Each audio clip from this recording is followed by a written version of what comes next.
नमस्कार भाई सभी को एक बार फिर से आपका हार्दिक स्वागत है आपके अपने यूट्यूब चैनल जीके बाय मोहित पर।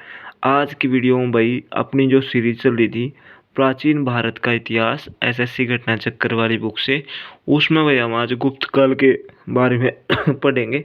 ठीक है, गुप्त काल के बारे में पढ़ेंगे। कंप्लीट गुप्त काल आज करवाया जाऊंगा। ठीक है, तो पहला क्वेश्चन है, घटोत्कच जिसने 290 लेगा 305 ईस्वी में राज्य किया था, किस साम्राज्य का राजा था? तो घटोत्कच गुप्त साम्राज्य का राजा था। ऑप्शन नंबर ए राइट होगा। गुप्त राजवंश की स्थापना लगभग 275 ईस्वी में महाराजा श्रीगुप्त द्वारा की गई थी। गुप्त वंश का दूसरा शासक महाराजा घटोत्कच हुआ, जो श्रीगुप्त का पुत्र था। ठीक है, मतलब गुप्त वंश की जो स्थापना करी थी ना, वो तो करी थी श्रीगुप्त ने, लेकिन श्रीगुप्त के छोरे का नाम था महाराजा घटोत्कच। ठीक है, अगला क्वेश्चन है, 320 ईस्वी से 550 ईस्वी के बीच किस राजवंश ने भारत पर शासन किया था? तो ये क्या था? गुप्त राजवंश। Option number B. गुप्त वंश ने लगभग 275 लेगा 550 ईस्वी तक शासन किया। इस वंश की स्थापना लगभग 275 ईस्वी में महाराजा श्रीगुप्त द्वारा की गई, किंतु किंतु इस वंश का प्रथम शक्तिशाली शासक चंद्रगुप्त फर्स्ट था। ठीक है, जिसने 319 से लेकर 335 ईस्वी तक शासन किया। देखो आप तय नु क्वेश्चन पूछा कि भाई गुप्त वंश की स्थापना किसने करी, तो आप आंसर देना श्रीगुप्त ने। ठीक है, लेकिन आप तो पूछो कि गुप्त वंश का वास्तविक शासक कौन था, मतलब वास्तविक संस्थापक कौन था, तो वो आंसर आ जाओगा चंद्रगुप्त प्रथम। ठीक है, याद रखना है इस चीज़ को। कई बार एग्जाम में श्रीगुप्त ऑप्शन में नहीं आता, तो चंद्रगुप्त फर्स्ट लगा देना आप। अगला क्वेश्चन है, निम्नलिखित में से क्या अजंता गुफाओं के संबंध में सही नहीं है? अभी जो 26 की सेकंड शिफ्ट में जो पेपर हुआ था भाई, एचएससी सीईटी परी का, उसमें बिल्कुल नू का नू क्वेश्चन आ रहा था यू, मतलब ऑप्शन भी चेंज नहीं थे, बिल्कुल नू का नू था भाई। पेपर उठा के देख लियो सही। तो निम्नलिखित में से क्या अजंता गुफाओं के संबंध में सही नहीं है? तो सही नहीं है, तो पहला ऑप्शन है वे महाराष्ट्र में स्थित है ना। दूसरा है वे बौद्ध काल से कला से सज्जित सज्जित है। ठीक है, सज्जित है ना। नंबर 3 में वे प्राचीन भारत में प्रयुक्त तकनीकों को दर्शाती है। ठीक है, और नंबर 4 जो है डी में, उनमें फूल पत्तियों के चित्र नहीं है। तो ऑप्शन नंबर डी राइट होगा इस क्वेश्चन का भाई। ठीक है, ग्रुप डी के ये ग्रुप एसएससी सीईटी का जो परी हुआ था ना, उसमें आया था यो। अजंता एलोरा की गुफाएं महाराष्ट्र के औरंगाबाद जिले में स्थित हैं। अजंता के चित्र तकनीकी दृष्टि से विश्व में प्रथम स्थान रखते हैं। इन गुफाओं में अनेक प्रकार के फूल पत्तियों, वृक्षों और पशु आकृतियों का सजावट तथा बुद्ध और बोधिसत्वों की प्रतिमाओं के चित्रण में जातक ग्रंथों से ली गई कहानियों का वर्णनात्मक दृश्य के रूप में प्रयोग हुआ है। ये चित्र अधिकतर जातक कथाओं को दर्शाते हैं। दिए गए प्रथम 3 विकल्प अजंता गुफाओं के विषय से संबंधित हैं और सही है, किंतु चौथा विकल्प सही नहीं है। ठीक है, तो याद रख लेना भाई, ऑप्शन नंबर डी इस क्वेश्चन का राइट आंसर होगा। अगला क्वेश्चन है, निम्न में से उस राज्य का नाम बताइए जो चंद्रगुप्त प्रथम को लिच्छवियों से दहेज में मिला था। तो निम्न में से उस राज्य का नाम बताइए जो चंद्रगुप्त प्रथम को लिच्छवियों से दहेज में मिला था। तो वो कौन था भाई? Pataliputra. Option number D right होगा।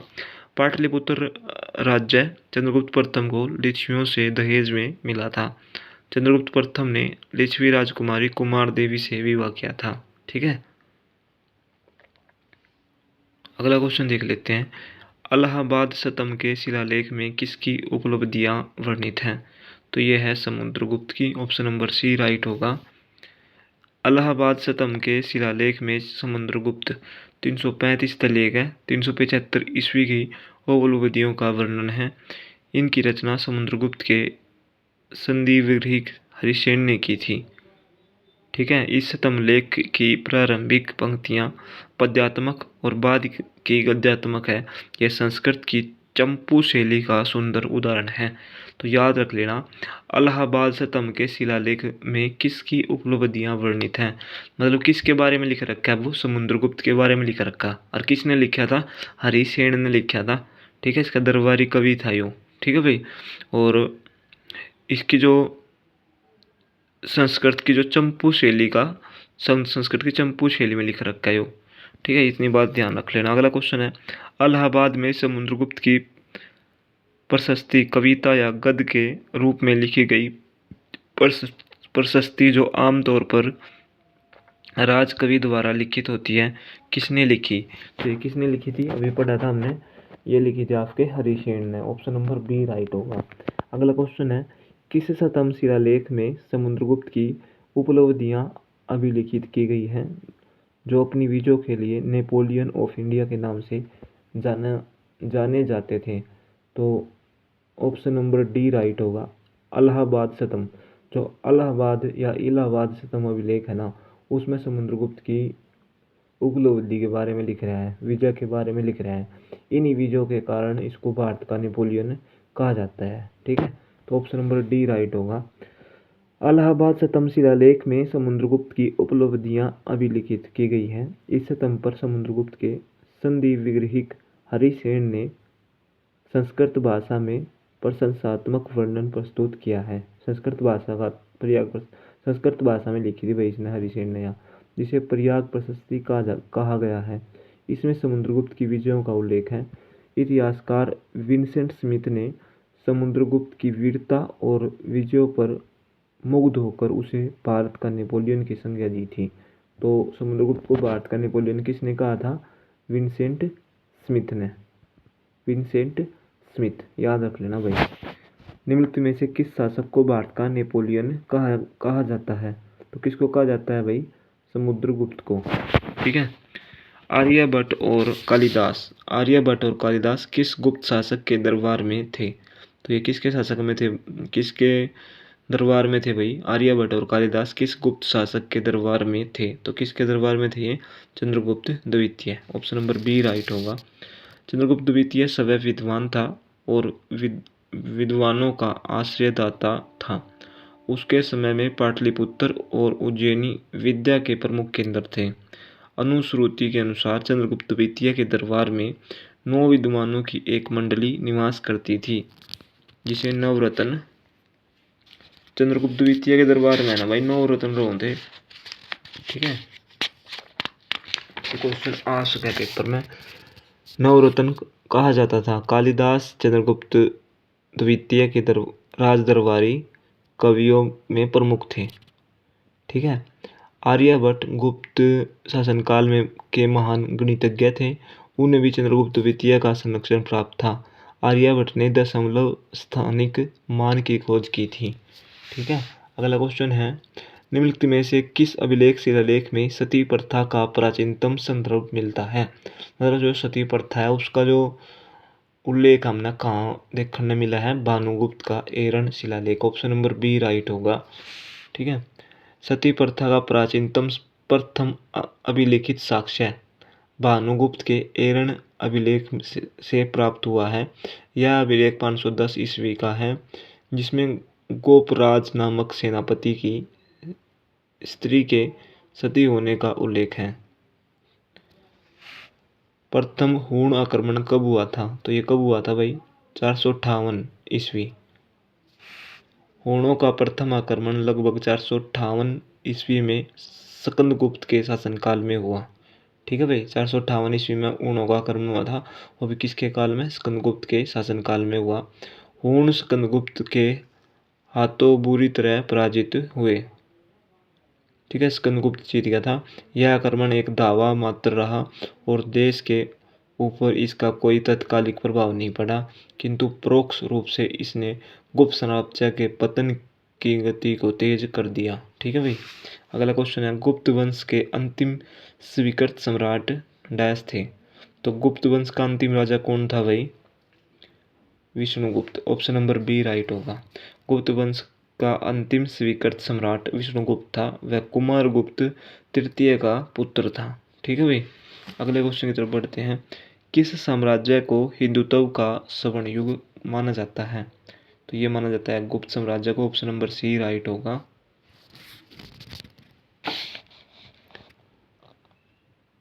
गुप्त राजाओं का शासनकाल प्राचीन भारतीय इतिहास के सर्वाधिक गौरवशाली युग का प्रतिनिधित्व करता है।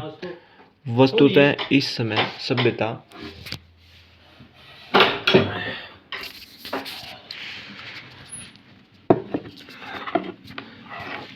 जो ये क्वेश्चन था भाई कितने हैं वो,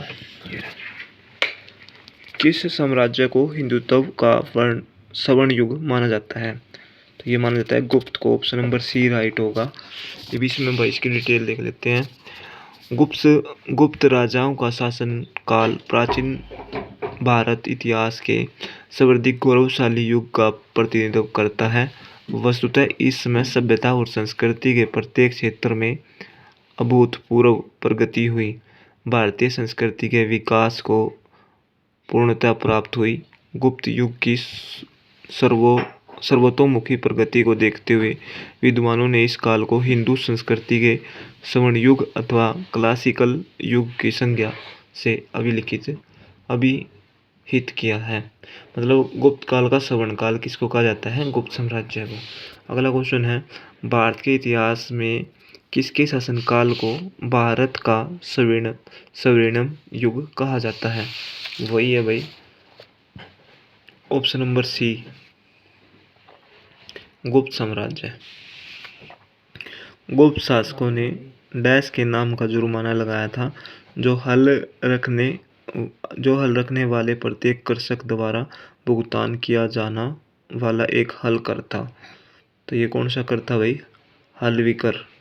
गुप्त शासकों ने हल्वी कर नामक जुर्माना लगाया था, जो हल रखने वाले जितने भी कृषक थे ना उनको यो देना पड़े था भाई। गुप्त काल में शासकों द्वारा हलीवकर यानी कि हरीला कर नामक जुर्माना लगाया गया था, जो हल रखने वाले प्रत्येक कृषक द्वारा भुगतान किया जाने वाला एक हल कर था। अगला क्वेश्चन है, वाकाटक साम्राज्य की महारानी प्रभावती गुप्त कुबेरनागा और डैश की बेटी थी। तो जो वाकाटक साम्राज्य की महारानी थी प्रभावती गुप्त, ठीक है, वो कुबेर नागा और किसकी बेटी थी? वह चंद्रगुप्त द्वितीय की। जो महारानी प्रभावती गुप्त थी ना, वो चंद्रगुप्त द्वितीय की बेटी थी। वाकाटक साम्राज्य की महारानी प्रभावती गुप्त कुबेर नागा और चंद्रगुप्त द्वितीय की बेटी थी। प्रभावती गुप्त का विवाह वाकाटक नरेश रुद्रसेन द्वितीय के साथ हुआ था। भारतीय इतिहास में आठविक राज्य को किस रूप में जाना जाता था? तो ये जाना जाता था भाई वन साम्राज्य। ऑप्शन नंबर ए राइट होगा। भारतीय इतिहास में आठविक राज्य को वन साम्राज्य के रूप में जाना जाता है। समुद्रगुप्त की प्रयाग प्रशस्ति में आठविक राज्यों का उल्लेख है। इतिहासकार फ्लीट के अनुसार आठविक राज्य गाजीपुर उत्तर प्रदेश से जबलपुर मध्य प्रदेश तक फैला हुआ था।